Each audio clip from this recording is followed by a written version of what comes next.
Hello दोस्तों, welcome to PRT teacher classes. कैसे हो आप सभी? उम्मीद करता हूँ अच्छे होंगे, पढ़ाई कर रहे होंगे।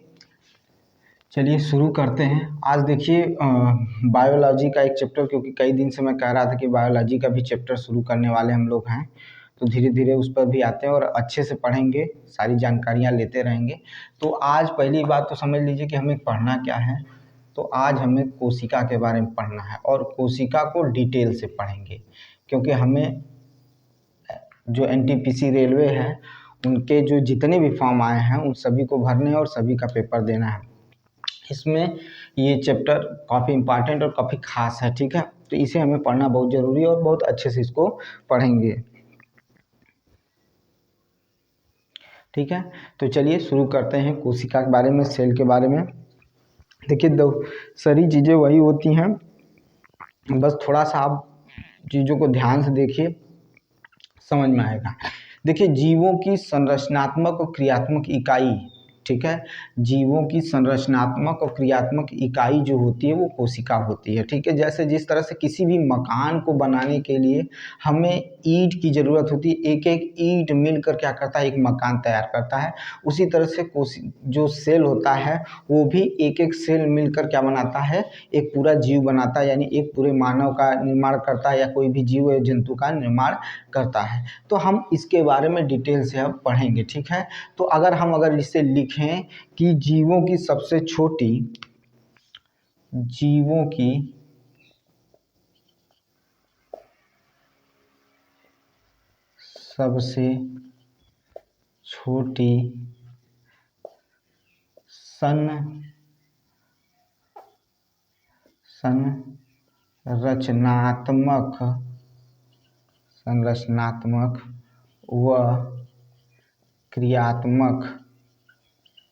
संरचनात्मक व क्रियात्मक इकाई को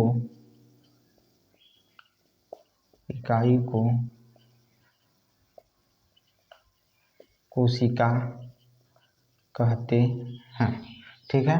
कह रहा है जीवों की संरचनात्मक एवं क्रियात्मक इकाई को क्या कहते हैं, जीवों की सबसे छोटी संरचनात्मक और क्रियात्मक इकाई को क्या कहते हैं, कोशिका कहते हैं, ठीक है। कोशिका जो होती है, कोशिका का जीवन की मूलभूत इकाई होती है, ठीक है। कोशिका किसी भी जीवन की क्या होती है, मूलभूत इकाई होती है। इसमें अब आगे जोड़ते हुए देखिए क्या कहता है कि एक व्यक्ति था रॉबर्ट हुक। कौन था? सॉरी, थोड़ा सा किसके बारे में बात कर रहे हैं, तो हम किसके बारे में पहले बात कर रहे हैं, तो हम बात कर रहे हैं रॉबर्ट हुक के बारे में बात कर रहे थे। जो एक व्यक्ति था रॉबर्ट हुक, ठीक है। किसकी बात कर रहे हैं, तो रॉबर्ट हुक के बारे में बात कर रहे हैं। रॉबर्ट हुक जिसने 1665 में क्या किया था, एक मृत कोशिका, ठीक है, किसकी, एक मृत कोशिका यानी डेथ सेल का क्या किया था, खोज किया था, ठीक है। डेथ सेल की क्या की थी, इसने खोज की थी। और वो क्या था, तो सुन लीजिए ध्यान से। तो उसने क्या किया था, एक मतलब सूक्ष्मदर्शी था, उससे क्या किया था, जो कार्क होता है उसको काट कर देखा था, ठीक है। और उसमें जब उसने कार्क में देखा तो उसे अनेक चेम्बर दिखाई दिए। जब उसने कार्क को देखा तो उसमें अनेक चेम्बर दिखाई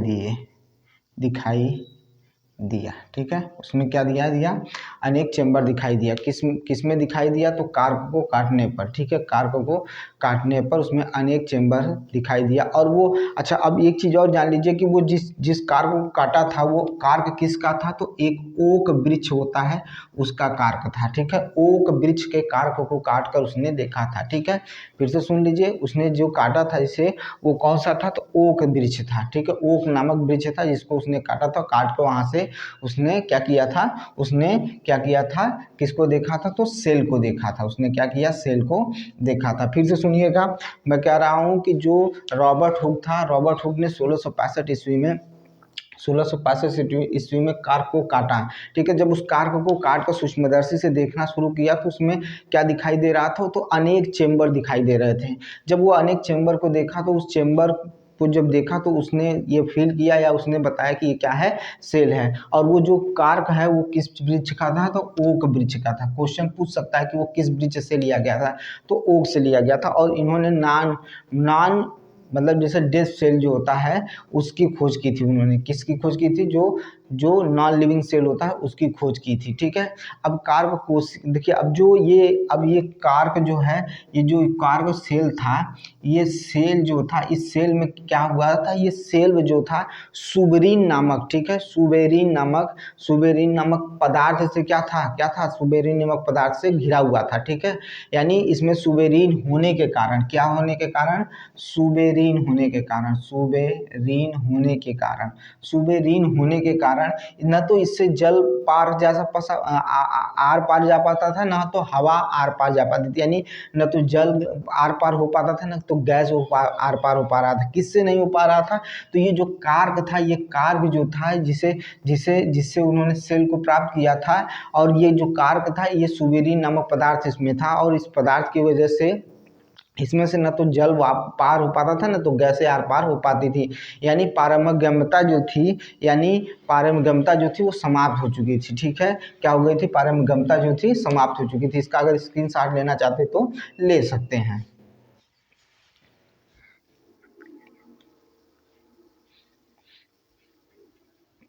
चलिए अब आगे देखते हैं।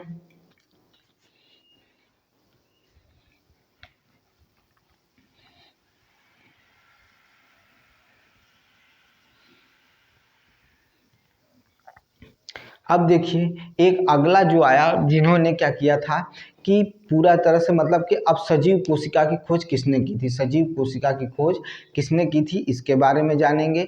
और उसके बाद जानेंगे कि कौन किस तरह से सेल में हमें आगे क्या क्या अध्ययन करना है, क्या क्या चीज़ें इसमें पढ़नी है, वो सारी चीज़ें हमें समझने की ज़रूरत पड़ेगी, ठीक है।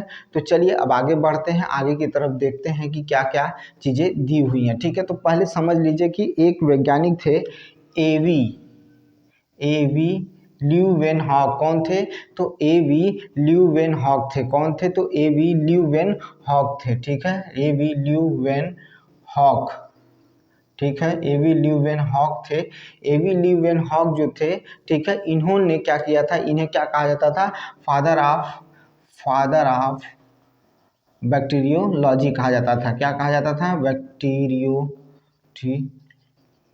लॉजी कहा जाता था, फादर ऑफ बैक्टीरियोलॉजी कहा जाता था। इन्हें क्या कहा जाता था, तो फादर ऑफ बैक्टीरियोलॉजी कहा जाता था। फादर ऑफ बैक्टीरियोलॉजी किसे कहा जाता था, तो एवी ल्यूवेनहॉक को फादर ऑफ बैक्टीरियोलॉजी कहा जाता था। अब सुनिएगा ध्यान से, मैंने अभी बताया कि सेल जो थी, सेल के बारे में हमने जाना। अब हमने जाना कि एवी ल्यूवेनहॉक जो थे वो क्या थे, वो फादर ऑफ बैक्टीरियोलॉजी हैं, ठीक है, फादर ऑफ बैक्टीरियोलॉजी हैं। अब यहाँ पर ये पहले चीज़ जानने की ज़रूरत है कि सबसे छोटी कोशिका कौन सी होती है, यानी सबसे छोटा सेल कौन सा होता है। तो आपको पता है कि सबसे छोटा सेल किसे कहा जाता है, तो माइकोप्लाज्मा जो होता है वो सबसे छोटा सेल होता है, माइकोप्लाज्मा। देखिए अगर हम बात करें कि सबसे छोटी कोशिका कौन सी है, ठीक है, पूरे मतलब कहा जाता है कि सबसे छोटी कोशिका, सबसे छोटी कोशिका, सबसे छोटी कोशिका कौन था, तो माइकोप्लाज्मा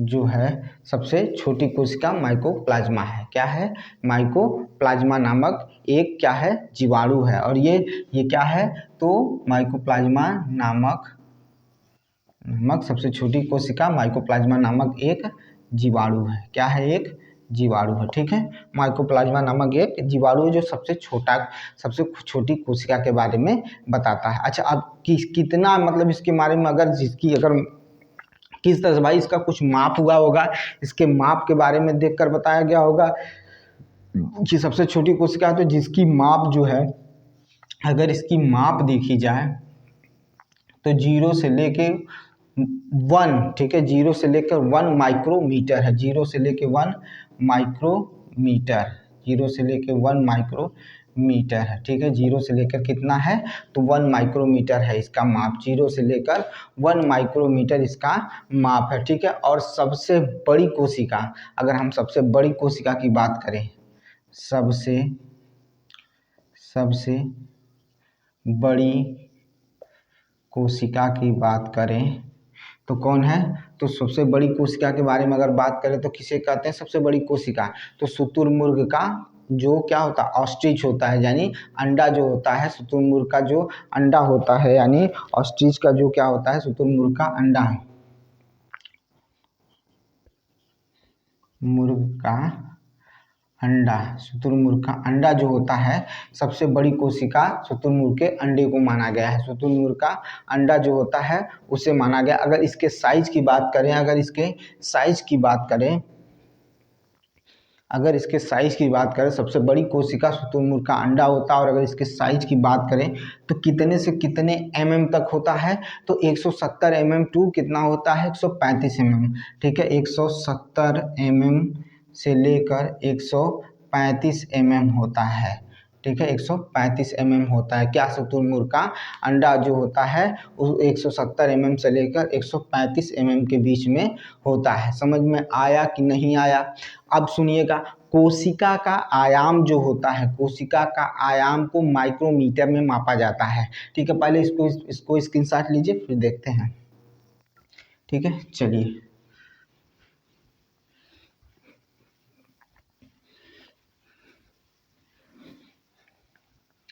अब देखिए क्या पूछा जा सकता है आपसे।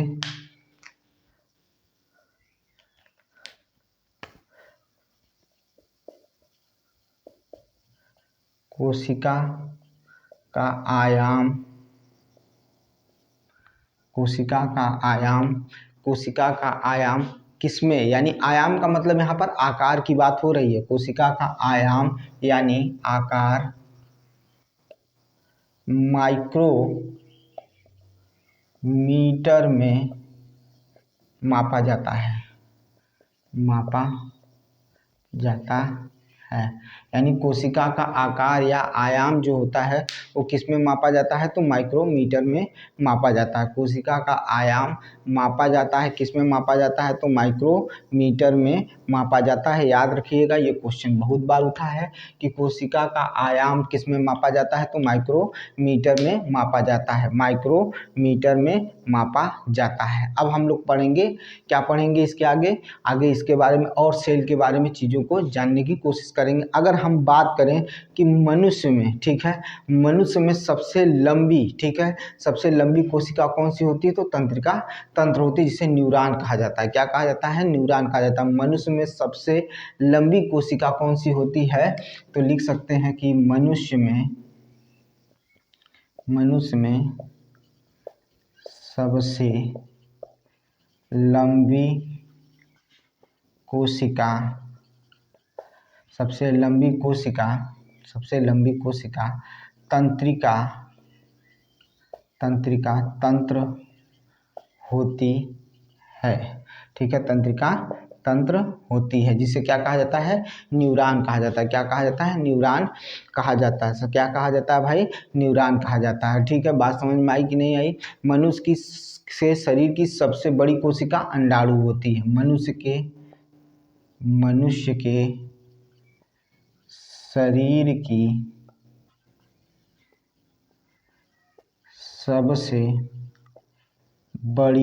बड़ी कोशिका अंडाणु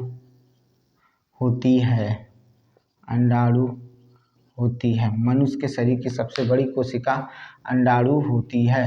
मनुष्य के शरीर की सबसे बड़ी कोशिका अंडाणु होती है। जो भी पढ़ना है, जो भी सीखना है, यहीं से सीख के जाइए। मैं फिर से समझा देता हूँ, कोशिका का आयाम माइक्रोमीटर में मापा जाता है। कोशिका का आयाम माइक्रोमीटर में मापा जाता है, यानी आकार को मापने के लिए माइक्रोमीटर का प्रयोग किया जाता है।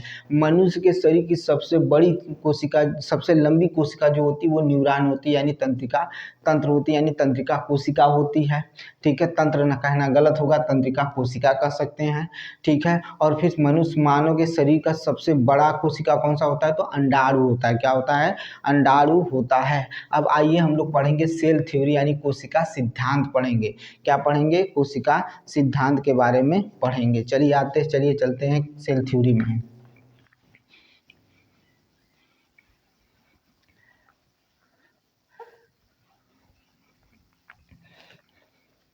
अब हम पढ़ेंगे सेल थ्योरी के बारे में।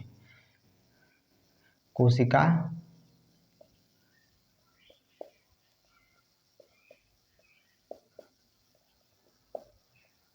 सिद्धांत, सेल थ्योरी। चलिए सेल थ्योरी के बारे में हमें पढ़ना है, कोशिका सिद्धांत के बारे में पढ़ना है, ठीक है। तो हमें अब से कोशिका सिद्धांत के बारे में पढ़ना है। तो पहले हम कोशिका सिद्धांत के बारे में सुनेंगे, फिर उसके बाद उसको आगे की तरफ लेकर चलेंगे। देखिए, दो वैज्ञानिक का नाम लेना चाहता हूं मैं। दो वैज्ञानिक यहाँ पर लिए जाएंगे, स्लीडन एंड स्वान की बात होगी। किसकी बात होगी, स्लीडन की बात होगी और स्वान की बात होगी। किसकी किसकी बात होगी, तो स्लीडन की बात होगी और स्वान की बात है। ध्यान से सुनिएगा, स्लीडन और स्वान की बात कर रहा हूँ। स्लीडन 1938 में, स्लीडन कब किया था, तो 1938 में कुछ बातें कही थी, कुछ सिद्धांत दिए थे। और स्वान 1930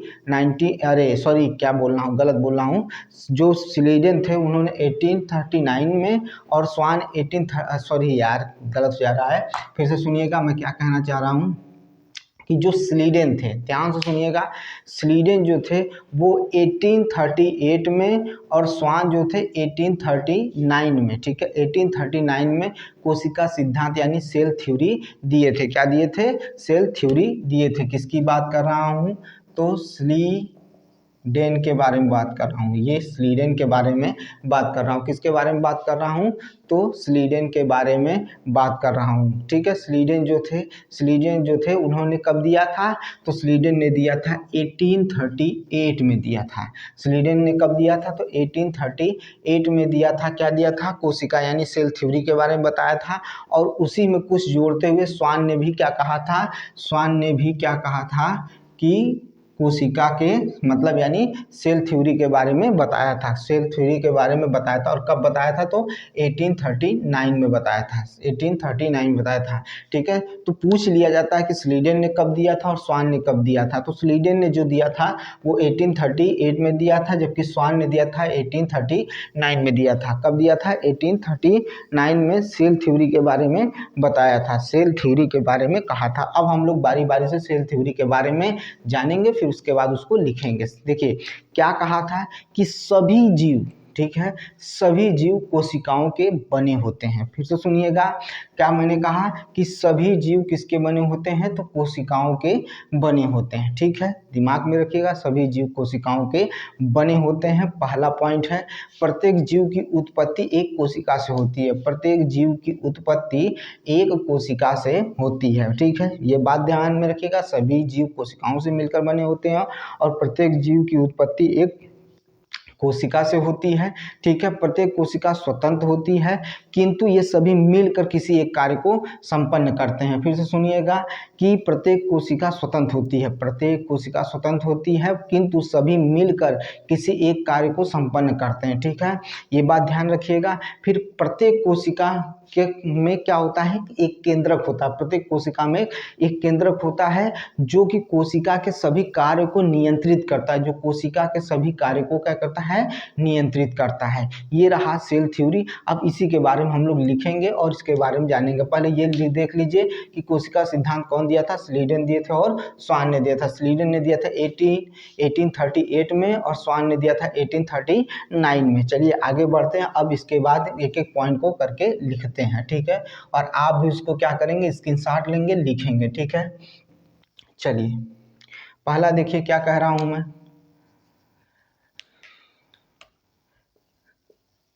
सभी जीव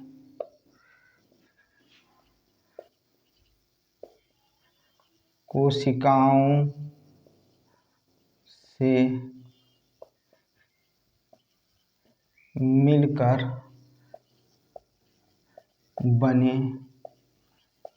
होते हैं। सभी जीव कोशिकाओं से मिलकर क्या होते हैं, बने होते हैं। सभी जीव कोशिकाओं से मिलकर बने होते हैं। ठीक है, समझ में आया कि नहीं आया।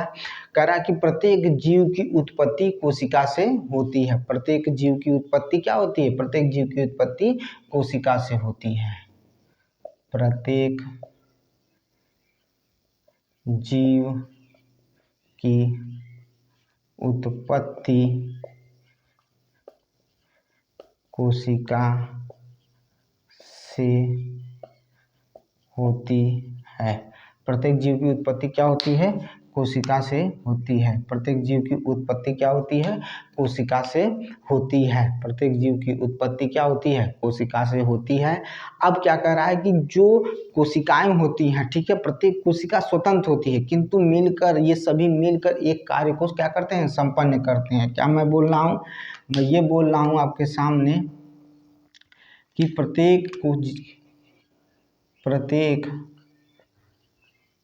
कोशिका स्वतंत्र होती है। प्रत्येक कोशिका क्या होती है, स्वतंत्र होती है, लेकिन सभी मिलकर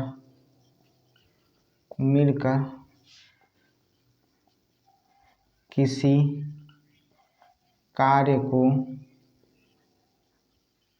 संपन्न करती हैं। लेकिन सभी मिलकर किसी कार्य को क्या करती हैं, संपन्न करती हैं। ठीक है, सभी मिलकर किसी कार्य को क्या करती हैं, संपन्न करती हैं। ठीक है, समझ में आया कि नहीं आया। और प्रत्येक कोशिका में क्या पाया जाता है, एक केंद्रक पाया जाता है।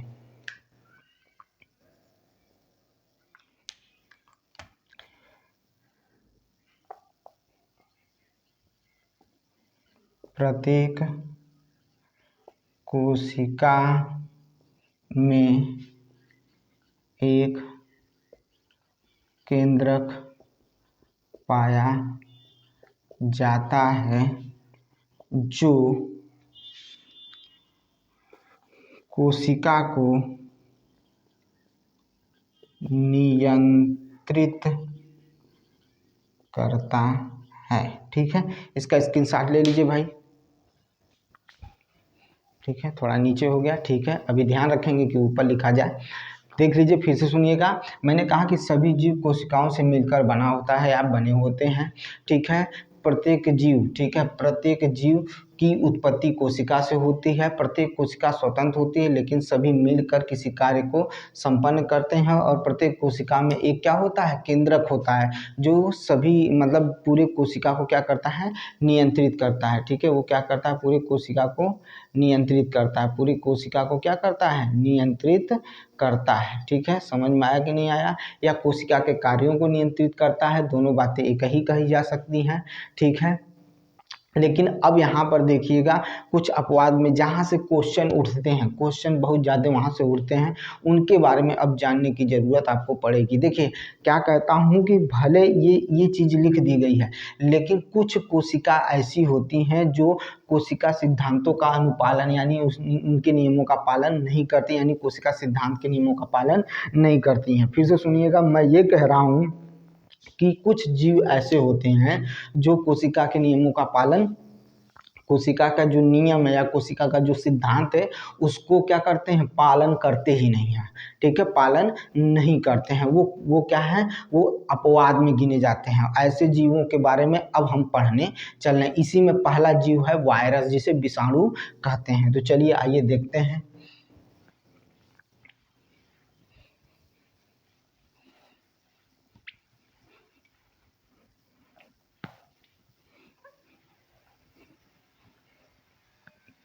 चलिए आइए देखते हैं किसके बारे में हम पढ़ने चल रहे हैं।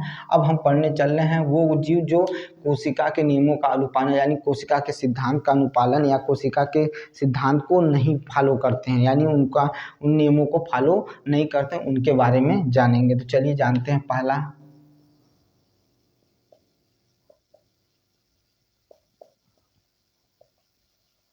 वायरस। पहला क्या है?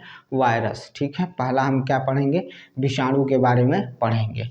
आपको भी पता है और सभी लोग जानते हैं कि जो विषाणु होता है वो सजीव और निर्जीव के बीच का कड़ी होता है। ठीक है, सजीव और निर्जीव के बीच का कड़ी माना जाता है। किसे माना जाता है? तो विषाणु को माना जाता है। विषाणु को क्या माना जाता है? ये सजीव और निर्जीव के बीच की कड़ी है। ठीक है, अब कैसे बीच की कड़ी है उसके बारे में सुनिएगा, तब आपको समझ में आएगा। देखिए, विषाणु संक्रामक परजीवी है। ठीक है, विषाणु क्या है? एक संक्रामक परजीवी है। ठीक है, जो स्वतंत्र अवस्था में जब तक रहेगा तब तक निष्क्रिय रहेगा, मरा रहेगा, यानी कोई भी एक्टिविटी उसके अंदर देखने को नहीं मिलती, यानी वो निर्जीव मान लीजिए, या निर्जीव के समान व्यवहार करता है। फिर से सुनिएगा, जो वायरस होता है वो निर्जीव और सजीव के बीच की कड़ी को माना जाता है, सजीव और निर्जीव के बीच की कड़ी को माना जाता है, पहली चीज। दूसरी चीज मैंने क्या कहा? ये संक्रामक परजीवी है। ठीक है, संक्रामक परजीवी के साथ साथ क्या चीजें देखने को मिलती है?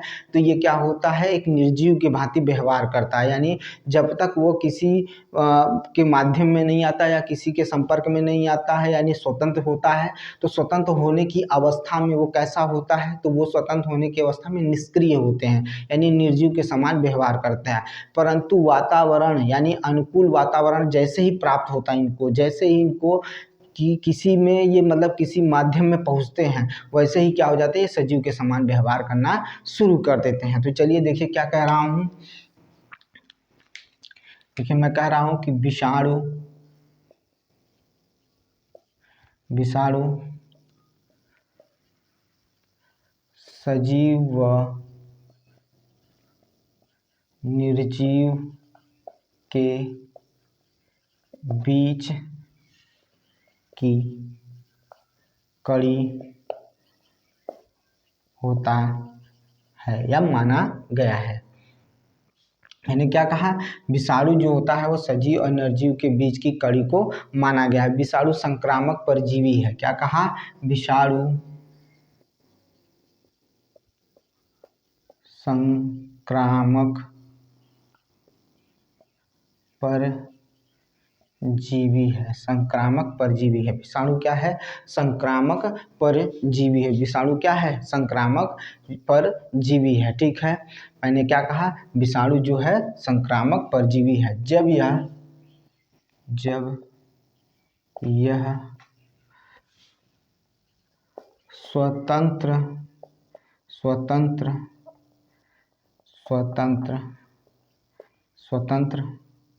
होता है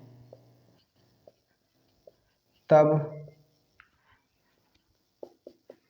निर्जीव की भांति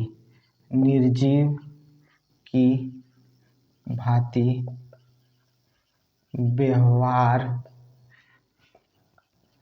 करता है। तब ये कैसा व्यवहार करता है? तो निर्जीव की भांति व्यवहार करता है। कैसा व्यवहार करता है? तो निर्जीव की भांति व्यवहार करता है। ठीक है, या इनके व्यवहार निर्जीव की भांति होते हैं। लेकिन जैसे ही अनुकूल वातावरण मिलता है, जैसे ही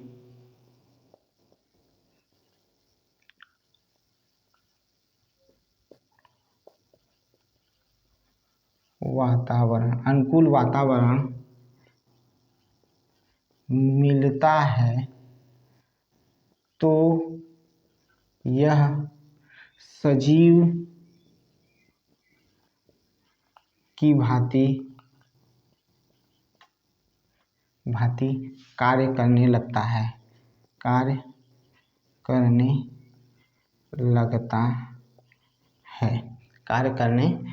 है।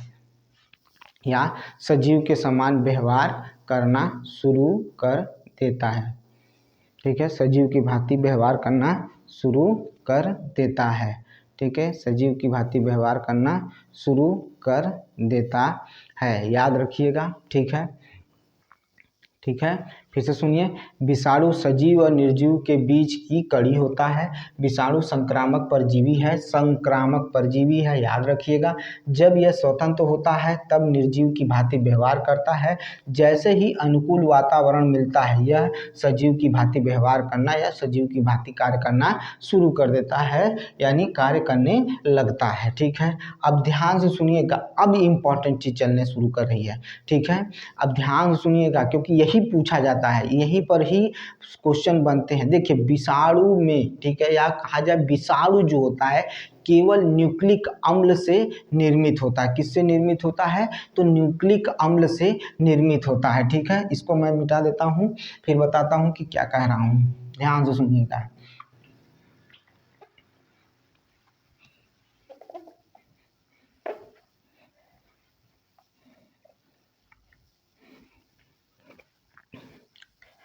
ध्यान से सुनिएगा, पहले सुन लीजिएगा फिर उसके बाद आगे बात की जाएगी। चलिए देखिए मैं क्या कहना चाह रहा हूँ, फिर से समझिएगा चीज़ें। अब समझिएगा यहीं पर ये विषाणु, आपको तो ये पता है कि विषाणु जो होता है वो सजीव और निर्जीव के बीच की कड़ी होता है, ये आप भी जानते हैं, सब जानता है। यहाँ तक अभी जो चल रहा था वो चल रहा था, लेकिन अब जो इम्पोर्टेंट चीज़ें हैं बहुत ध्यान से सुनिएगा। देखिए कह रहा है कि जो विषाणु होता है वो केवल न्यूक्लिक एसिड यानी न्यूक्लिक अम्ल से निर्मित होते हैं। न्यूक्लिक अम्ल से क्या होते हैं? निर्मित होते हैं। यानी लिखेंगे कि विषाणु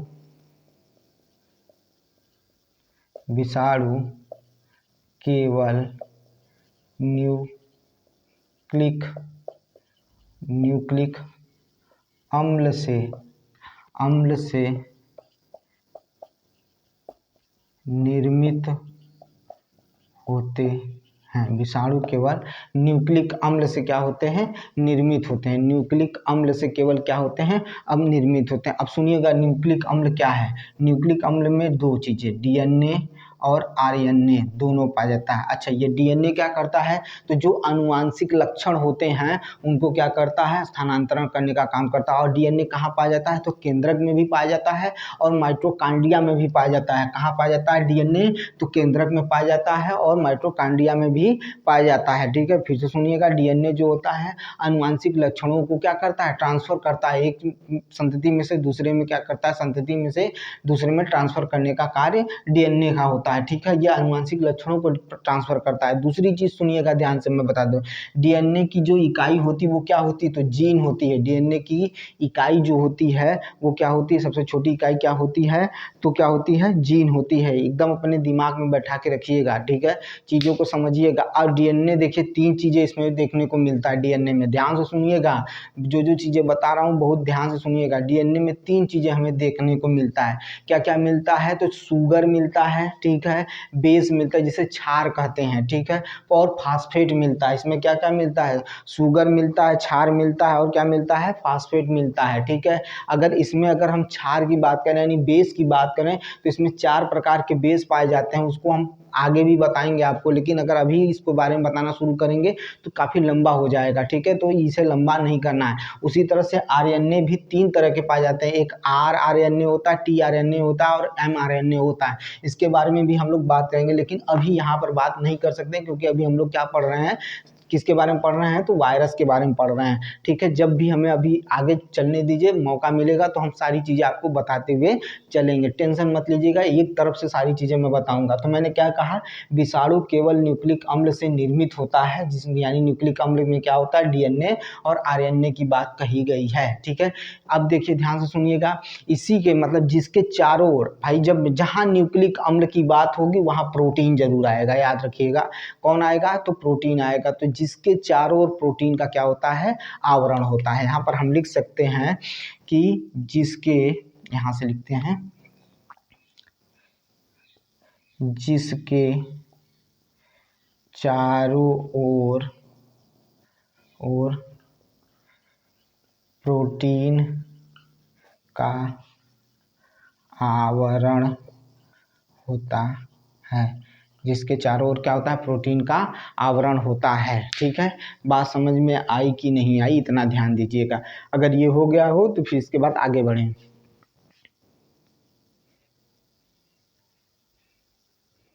ठीक है, अब ध्यान से सुनिएगा भाई। मैंने कहा कि कुछ ऐसे कोशिकाएं होती हैं जो अपवाद होती हैं, जो कोशिका के नियमों का पालन नहीं करती हैं। तो उसी तरह से ये था, क्यों? क्योंकि ये जब विकसित अवस्था की तरफ चलता है, फिर से सुनिएगा, जब हमारा वायरस विकसित अवस्था की तरफ चलता है तो विकास की अवस्था के समय में जो कोशिका के नियमों के क्रम को पालन करना चाहिए वो नहीं करता है। ये क्रम उस क्रम तक नहीं पहुंच पाता है, इसलिए कोशिका सिद्धांत के तथ्यों को पालन नहीं करता, इसलिए इसे कोशिका में नहीं रखा गया है, यानी इसे अपवाद माना गया है। इसे क्या माना गया है? अपवाद माना गया है। ठीक है, याद रखिएगा। यानी हमें ये याद रखना है, इन सभी चीज़ों में से याद रखना है कि विषाणु जो होता है वो न्यूक्लिक अम्ल से मिलकर बना होता है। और न्यूक्लिक अम्ल क्या होता है? प्रोटीन होता है।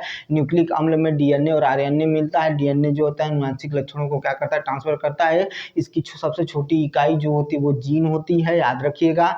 और उसके बाद एक समय आता है जो क्रोमैटिन के रूप में होता है, ये भी आगे बात करेंगे। आरएनए जो होता है, आरएनए डीएनए का ही होता है, डीएनए से ही संश्लेषित होता है, डीएनए से ही आरएनए निकलता है। ठीक है, और आरएनए 3 प्रकार के पाए जाते हैं, वो भी हम आगे बात करेंगे। लेकिन पहले जो जो बातें हो रही हैं उनके बारे में जान लीजिए। अब हम पढ़ने चल रहे हैं जो एक ऐसा जो जीव जो क्या करता है, या ऐसी कह सकते हैं कि एक ऐसा मतलब कोशिका जो इन सभी नियमों का पालन नहीं करती है, कोशिका सिद्धांत का नियम का पालन नहीं करती, वो है वायराइड। क्या है? वायराइड है। चलिए देखते हैं।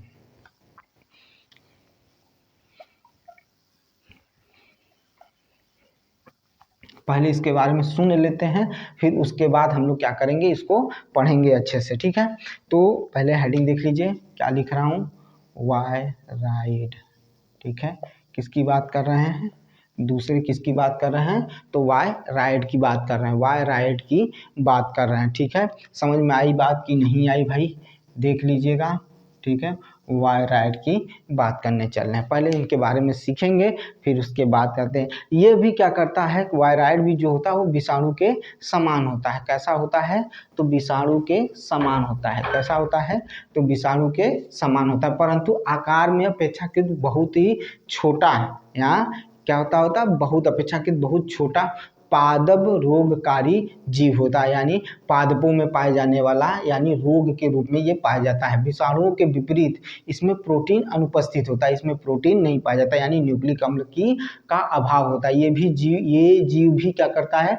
कोशिका सिद्धांत के तथ्यों का अपवाद है, यानी उनका पालन नहीं करता है। मैंने क्या कहा? वायराइड भी क्या होता है? वायरस के समान होता है। लिख सकते हैं, यह भी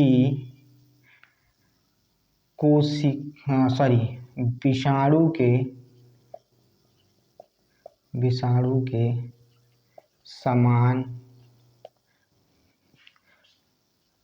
व्यवहार करता है। विषाणु के समान क्या करता है? व्यवहार करता है। फिर से सुनिएगा, बस खाली सुनते जाइए, बस सुनते जाइए, मेरे बातों को सुनते जाइए। कई बार मैं रिपीट करूंगा, बस आप उसको तैयार करते चले जाएंगे। ठीक है, यह भी विषाणु के समान व्यवहार करता है, परंतु आकार में अपेक्षाकृत क्या होता है? छोटा होता है। परंतु आकार में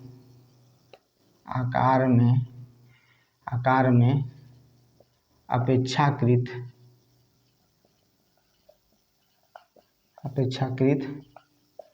छोटा होता है तथा यह पादप रोगकारी होता है। यह क्या होता है? तो पादप रोगकारी होता है। कैसा होता है? पादप रोगकारी होता है। इसमें न्यूक्लिक अम्ल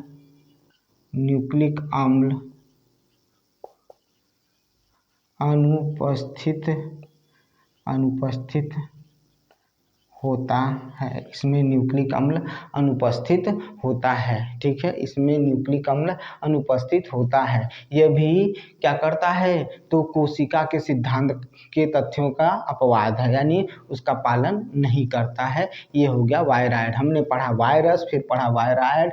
अब पढ़ेंगे हम लोग प्रियॉन। क्या पढ़ेंगे, प्रियॉन के बारे में पढ़ेंगे। किसके बारे में पढ़ेंगे, प्रियॉन। पहले इसका स्क्रीनशॉट ले लीजिए आप सभी, फिर उसके बाद हम लोग प्रियॉन के बारे में पढ़ेंगे। चलिए, हो गया ना, चलते हैं आगे। देखिए,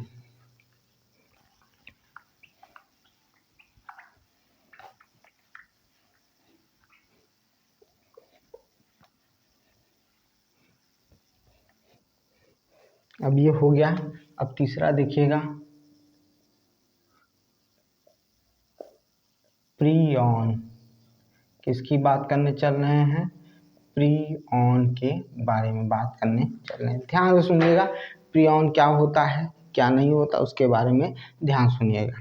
प्रियॉन में केवल और केवल प्रोटीन पाया जाता है। प्रियॉन में केवल और केवल क्या पाया जाता है, प्रोटीन पाया जाता है। ठीक है, क्या पाया जाता है, प्रियॉन में केवल और केवल क्या पाया जाता है, प्रोटीन पाया जाता है, तथा न्यूक्लिक अम्ल अनुपस्थित होता है। न्यूक्लिक अम्ल जो होता है अनुपस्थित होता है, और ये मानव तथा पादपों के तंत्रिका तंत्र को प्रभावित करता है। ठीक है, या कहा जा सकता है कि तंत्रिका संबंधित रोगों को उत्पन्न करता है। यह जीव मानव और पादपों में तंत्रिका संबंधित रोग उत्पन्न करता है। कोशिका के स्तर से यह अत्यधिक छोटा होने के कारण और कुछ नियम सिद्धांतों को पालित न करने के कारण इसे क्या कहा गया है, ये कोशिका से बाहर रखा गया है। तो क्या कह सकते हैं कि प्रियॉन में, ठीक है, प्रियॉन में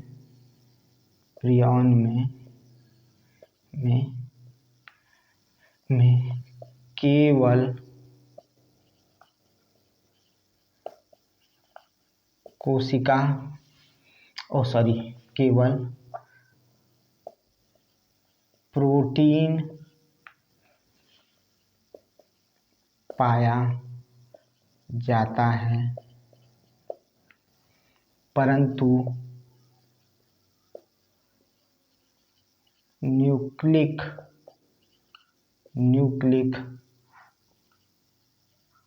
अम्ल का अभाव होता है। क्या होता है, न्यूक्लिक अम्ल का क्या होता है, अभाव होता है। फिर से सुन लीजिएगा बच्चा लोग कि प्रियॉन में केवल प्रोटीन, ठीक है, क्या पाया जाता है, प्रोटीन पाया जाता है, और क्या होता है, न्यूक्लिक अम्ल का अभाव होता है। ठीक है, यह जीव मानव तथा पादपों में तंत्रिका संबंधित रोग उत्पन्न करते हैं। यह जीव मानव तथा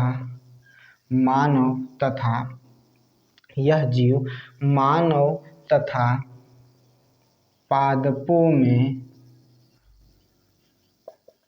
तंत्रिका संबंधी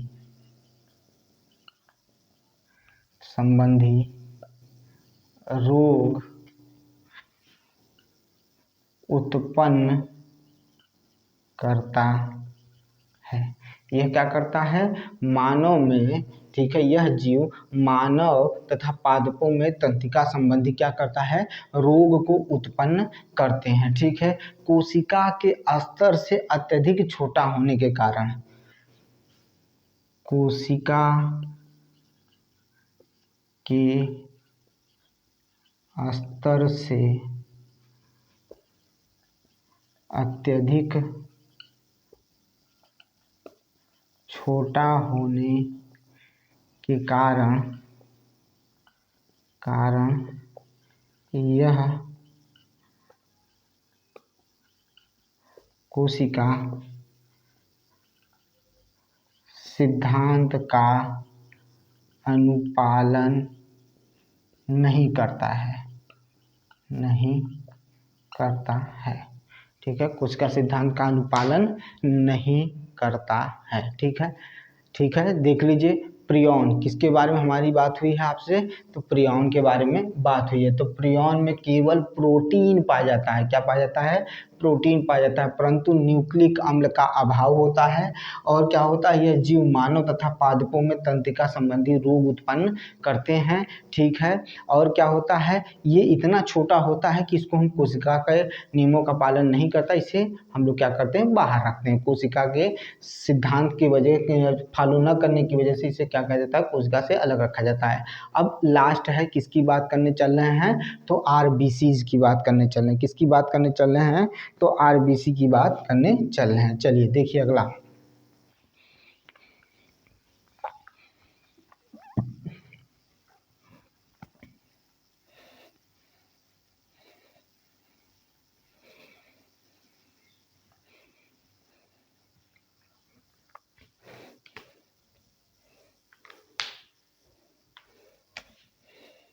ये है आपका चौथा आरबीसी, ठीक है। किसकी बात करने चल रहे हैं, तो आरबीसी की बात करने चल रहे हैं, आरबीसी की बात करने चल रहे हैं, ठीक है। तो देखिए क्या होता है, लाल रुधिर कणिकाएं, ठीक है, लाल रुधिर कणिकाएं, हमें आरबीसी के भी बारे में पढ़ना है, आरबीसी के बारे में भी समझना है, लेकिन थोड़ा सा वक्त दीजिए, थोड़ा सा पहले जो चीज़ें चल रही हैं हम एक एक करके डीएनए, आरएनए, आरबीसी, डब्ल्यूबीसी सब के बारे में डिटेल से बताएंगे, लेकिन जहाँ जिसकी ज़रूरत होगी उसे पहले कर लेते हैं, फिर उसके बाद उसमें भी हम आगे पढ़ सकते हैं। इसमें भी कई चीज़ें होती है, कहाँ बनता है, इसकी देख कहाँ होती है, वो सारी चीज़ें हैं, लेकिन पहले इसको जिस कैटेगरी में हम पढ़ रहे हैं पहले वहाँ पढ़ लें। तो देखिए ये क्या होती हैं, लाल रुधिर कणिकाएं होती हैं, क्या होती हैं, तो लाल रुधिर कणिकाएं होती हैं और ये केंद्रक विहीन होती हैं, क्या होती हैं, केंद्रक विहीन होती हैं। जबकि हमने पढ़ा है कोशिका सिद्धांत में कि कोशिका के अंदर एक केंद्रक होता है जो कोशिका को या कोशिका के कार्यों को क्या करता है, नियंत्रित करता है। तो क्या लिखेंगे, लाल रुधिर कणिकाएं, लाल रुधिर कणिकाएं केंद्रक विहीन होती हैं। लाल रुधिर कणिकाएं क्या होती हैं, केंद्रक विहीन होती हैं, क्या होती हैं, केंद्रक विहीन होती हैं। लाल रुधिर कणिकाएं कैसी होती हैं, केंद्रक विहीन होती हैं। ये अब क्या करते हैं, इस प्रकार से अगर देखा जाए तो ये कोशिकीय संरचना की दृष्टि से अपूर्ण होती है। भाई जब इसमें मैंने अभी आपसे बोला कि मैंने सिद्धांत में पढ़ा है कि कोशिका में केंद्रक होता है, लेकिन इसमें केंद्रक नहीं है, इस वजह से यह कोशिका संरचना को, कोशिका के संरचना को कोशिका की संरचना, यह कोशिका के संरचना का उसका अनुपालन नहीं करती है, नहीं करती है, ठीक है, कोशिका संरचना का अनुपालन नहीं करती है। अतः यह क्या है, संरचना में छोटी भी है और यह कोशिका सिद्धांत का पालन नहीं करती है। तो मैंने क्या क्या पढ़ा भाई, वायरस पढ़ा, फिर वायराइड पढ़ा, फिर प्रियॉन पढ़ा और लाल रुधिर कणिकाएं पढ़े, ठीक है। हम लोगों ने क्या किया है, इसके बारे में जान लिया है। अब हम लोग आगे की तरफ चलेंगे और आगे पढ़ेंगे कि कोशिकाएं कितनी प्रकार की होती हैं, कोशिकाएं कितने प्रकार की होती हैं, हम उनके बारे में जानेंगे। तो देखिए कोशिकाओं के बारे में अगर समझना शुरू किया जाए तो अगर हम समझें तो कोशिकाओं को दो चीज़ों में बांटा गया है, एक प्रोकैरियोटिक कोशिका होती है और एक यूकैरियोटिक कोशिका होती है। एक प्रोकैरियोटिक कोशिका होती है और एक यूकैरियोटिक कोशिका होती है, ठीक है। और इसमें क्या क्या चीज़ें होती हैं पहले सुन लीजिए, फिर उसके बाद इसमें हम लोग आगे बढ़ेंगे। तो देखिए प्रोकैरियोटिक कोशिका में कोशिका भित्ति होती है, प्लाज्मा झिल्ली होता है, कोशिका द्रव्य होता है, राइबोसोम होता है, प्लाज्मिड में होता है और पीली में पाया जाता है, ठीक है। और बैक्टीरियल फ्लैमेगेलस में पाया जाता है और न्यूक्लियाइड यानी गोलाकार डीएनए भी पाया जाता है, ठीक है। किसमें? प्रोकैरियोटिक कोशिका में। प्रोकैरियोटिक कोशिका में ये सारी चीज़ें पाई जाती है, लेकिन प्रोकैरियोटिक कोशिका में केंद्रक नहीं पाया जाता है।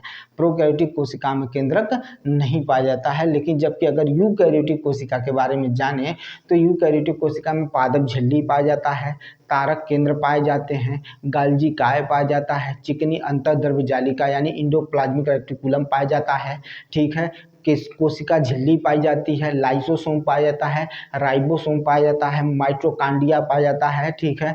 और मैंने बता दिया था कि एक क्या होता है, खुरदरी अंदर प्रदीप जालिका पाई जाती है, एक चिकनी अंदर प्रदीप जालिका पाई जाती है, जिसे इंडोप्लाज्मिक रेटिकुलम में रखा गया है। कोशिका द्रव्य पाया जाता है और केंद्रक पाया जाता है। ये है प्रोकैरियोटिक और यूकैरियोटिक कोशिकाओं के बारे में, ठीक है। प्रोकैरियोटिक और यूकैरियोटिक कोशिकाओं के बारे में तो चलिए पहले जान लेते हैं प्रोकैरियोटिक कोशिका और यूकैरियोटिक कोशिका के बारे में, फिर आगे की तरफ हम लोग बढ़ेंगे, ठीक है। चलिए, तो अगर अब देखिए ध्यान से सुनिएगा, अगर हमें प्रोकैरियोटिक कोशिका और यूकैरियोटिक कोशिका के बारे में अच्छे से जानना है ना, तो हम इसको अंतर के रूप में पढ़ लें तो हमारा बड़े आसानी से चीज़ें याद भी हो जाएंगी और हमारा प्रोकैरियोटिक और यूकैरियोटिक का पूरा विभाजन भी हो जाएगा और हमें चीज़ें याद भी रहेंगी। तो चलिए देखते हैं प्रोकैरियोटिक कोशिका और यूकैरियोटिक कोशिका के बारे में, यानी अंतर के बारे में, ठीक है। या तो पहले क्या दिया जाए, पार्ट के बारे में लिखा दिया जाए, प्रोकैरियोटिक कोशिका में कौन सा पाया जाता है और यूकैरियोटिक कोशिका में क्या क्या पाया जाता है। तो चलिए पहले देख लेते हैं प्रोकैरियोटिक कोशिका में क्या क्या पाया जाता है और यूकैरियोटिक कोशिका में क्या क्या पाया जाता है। तो चलिए आइए देखते हैं।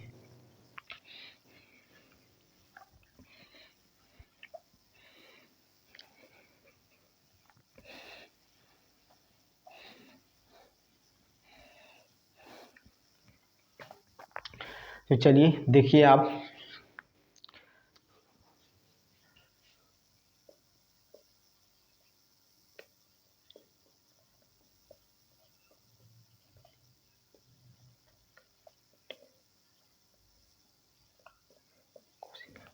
किसके बारे में बात करने चल रहे हैं, तो प्रोकैरियोटिक कोशिका के बारे में बात करने चल रहे हैं। किसके बारे में बात करने चल रहे हैं, तो प्रोकैरियोटिक,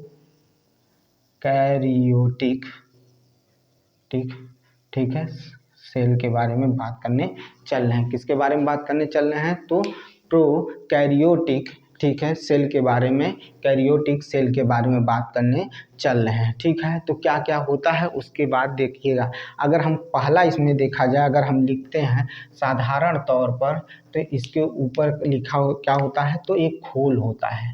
क्या होता है, खोल होता है, इसको खोल कह सकते हैं, ठीक है। दूसरा क्या होता है, दूसरा क्या होता है भाई, तो किसकी बात की गई है, तो कोशिका भित्ति होती है। क्या होती है, तो कोशिका भित्ति होती है। क्या होती है, तो कोशिका भित्ति होती है, कोशिका भित्ति होती है। तीसरा क्या होता है, बताइए भाई, तीसरा क्या होता, अभी मैंने बताया है, अभी मैंने बताया है कि क्या क्या पाया जाता है। तो हमने पहला पढ़ा, खोल पाया जाता है, फिर क्या पाया जाता है, कोशिका भित्ति पाया जाता है, प्लाज्मा झिल्ली पाई जाती है। क्या पाई जाती है, तो प्लाज्मा झिल्ली पाई जाती है। क्या पाई जाती है, तो प्लाज्मा झिल्ली पाई जाती है, ठीक है। खोल पाया जाता है, कोशिका भित्ति पाई जाती है, प्लाज्मा झिल्ली पाया जाता है, और प्लाज्मा झिल्ली पाया जाएगा तो कोशिका द्रव्य भी पाया जाएगा। क्या पाया जाएगा, कोशिका द्रव्य भी पाया जाएगा। क्या पाया जाएगा, कोशिका द्रव्य भी पाया जाएगा, ठीक है। इसी के साथ साथ राइबोसोम भी पाया जाएगा, राइबोसोम भी पाया जाएगा, ठीक है। राइबोसोम भी पाया जाएगा। फिर क्या पाया जाएगा, प्लाज्मिड भी पाया जाएगा। देखिए ये भी पाया जाएगा, ठीक है। इसे भी मिलता है, और क्या मिलता है, तो पीली मिलता है। क्या मिलता है, तो पीली मिलता है, ठीक है, पीली मिलता है। क्या मिलता है, पीली भी मिलता है। वो पीली जो होता है वो बाल की तरह नुकीले टाइप के निकले होते हैं, ऊपर की तरफ क्या होते हैं, नुकीले टाइप के निकले होते हैं। ठीक है, समझ में आया कि नहीं आया? तो इसी के साथ अब देखिए इसमें एक आठवां क्या होता है उसको भी देख लीजिए। तो ये होता है बैक्टीरियल, ठीक है, फ्लैगेलम होता है, बैक्टीरियल फ्लैगेलम होता है। ठीक है, क्या होता है? तो बैक्टीरियल फ्लैगेलम होता है। ठीक है, बैक्टीरियल फ्लैगेलम होता है।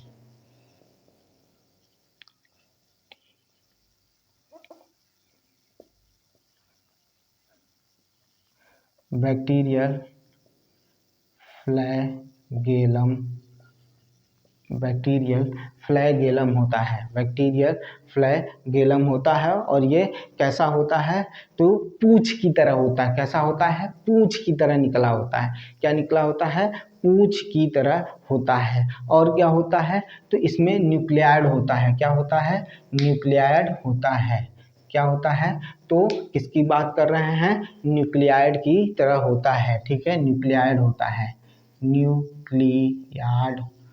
ठीक है, न्यूक्लियाइड, ठीक है, यार्ड होता है। ठीक है, न्यूक्लियाइड होता है। ठीक है, अगर हम बात करें तो क्या होता है? न्यूक्लियाइड होता है। ठीक है, न्यूक्लियाइड होता है। ठीक है, और इसी न्यूक्लियाइड में क्या देखने को मिलेगा? गोलाकार डीएनए मिलता है। क्या मिलता है? तो गोलाकार डीएनए मिलता है, गोलाकार डीएनए मिलता है। ठीक है, तो देख लीजिए क्या क्या मिलता है आपको। ऊपरी आवरण में खोल देखने को मिलेगा, फिर उसके बाद कोशिका भित्ति मिलेगा, फिर प्लाज्मा मिलेगा, फिर कोशिका द्रव्य मिलेगा, राइबोसोम मिलेगा, प्लाज्मिड मिलेगा, पीली मिलेगा, बैक्टीरियल मिलेगा, बैक्टीरिया फ्लैगेलम कहा जाता है, और न्यूक्लियाइड मिलेगा जो गोलाकार डीएनए से संचालित होता है। ये चीज हो गया आपका बेटा। किसके बारे में बात कर रहे हैं? तो प्रोकैरियोटिक कोशिका के बारे में बात की जा रही है। प्रोकैरियोटिक कोशिका के बारे में बात की जा रही है। ठीक है, अब प्रोकैरियोटिक कोशिका के बाद क्या देखना है? तो हम लोग प्रोकैरियोटिक कोशिका के बाद देखेंगे यूकैरियोटिक कोशिका। ठीक है, अब यूकैरियोटिक कोशिका के बारे में देखिए।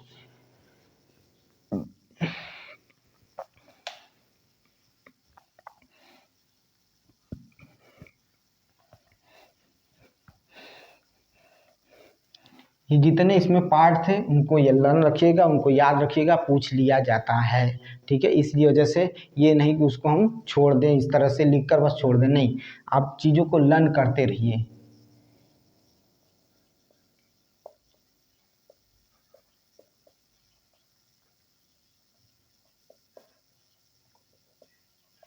यूकैरियोटिक कोशिका किसकी बात करने चल रहे हैं? तो यूकैरियोटिक कोशिका के बारे में बात करने चल रहे हैं। ठीक है,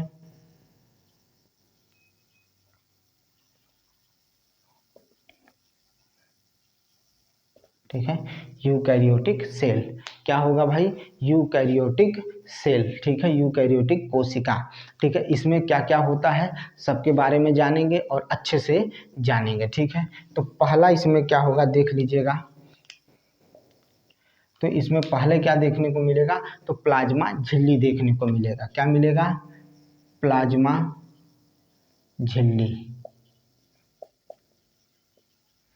प्लाज्मा झिल्ली देखने को मिलेगा, प्लाज्मा झिल्ली देखने को मिलेगा। ठीक है, फिर क्या मिलेगा?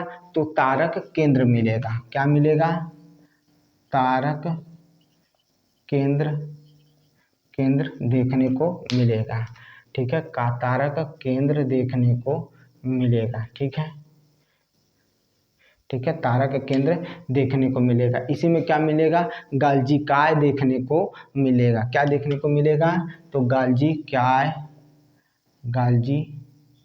काय देखने को मिलेगा, गाल्जी काय देखने को मिलेगा। ठीक है, फिर क्या मिलेगा? तो चिकनी अंतःद्रव्यीय जालिका देखने को मिलेगी। ठीक है, चिकनी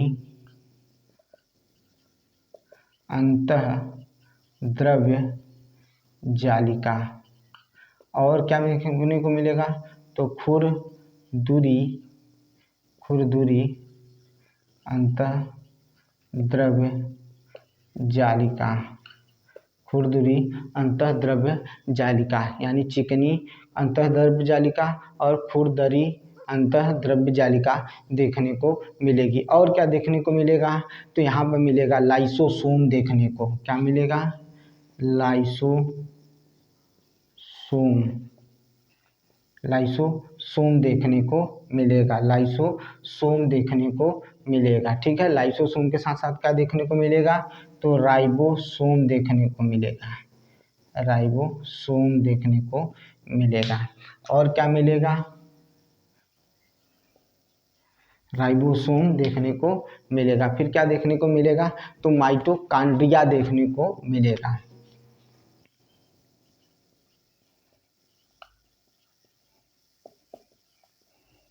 माइटोकांड्रिया देखने को मिलेगा। ठीक है बेटा, माइटोकांड्रिया देखने को मिलेगा, माइटोकांड्रिया देखने को मिलेगा। और क्या देखने को मिलेगा, तो आपको कोशिका द्रव्य देखने को मिलेगा, केंद्रक भी मिलेगा, कोशिका द्रव्य,